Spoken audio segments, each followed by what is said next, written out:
Kanalımdan ve mutfağımdan herkese merhabalar. Bugün sizlere çok pratik, lezzetli bir şekilde barbunya nasıl saklanır onu göstermek istiyorum. İlk olarak kabuklu olan barbunyalarımızı taneleyerek tarifimize başlayalım.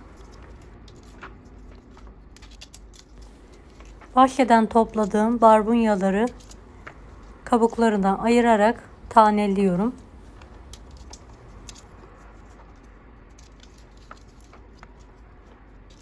Evet, bu yöntemle gerçekten hem pratik hem de lezzetli oluyor. Sizler de bu yöntemi kullanarak bir kış boyunca barbunyalarınızı buzlukta saklayabilirsiniz.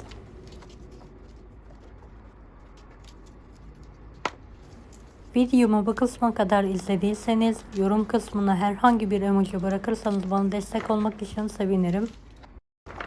Evet, tanelediğim tüm barbunyaları bol su altında temiz olana kadar yıkıyorum.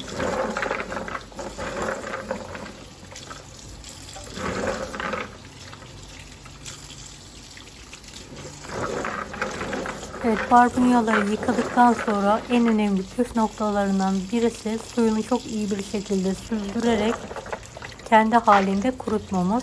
Eğer sulu bir şekilde buzluğa atarsak buzlu kokusu olur.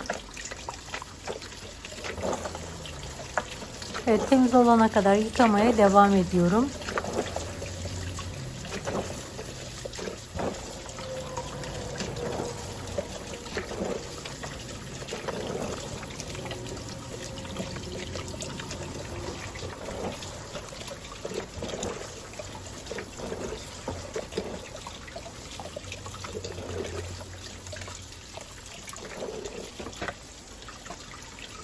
Evet, yıkadığım ve suyunu süzdürdüğüm barbunyaları bir yemeklik olacak şekilde buzdolabı poşetlerine pay ediyorum.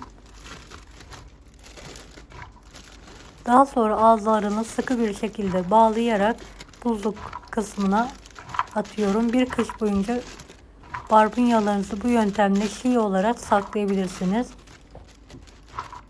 Evet, ihtiyaç zamanı buzlu bir şekilde ön haşlama yaparak dilediğiniz şekilde tariflerde kullanabilirsiniz. Gerçekten çok lezzetli oluyor. Sanki dalından yeni koparmış gibi taptaze oluyor. Mutlaka bu yöntemi deneyin.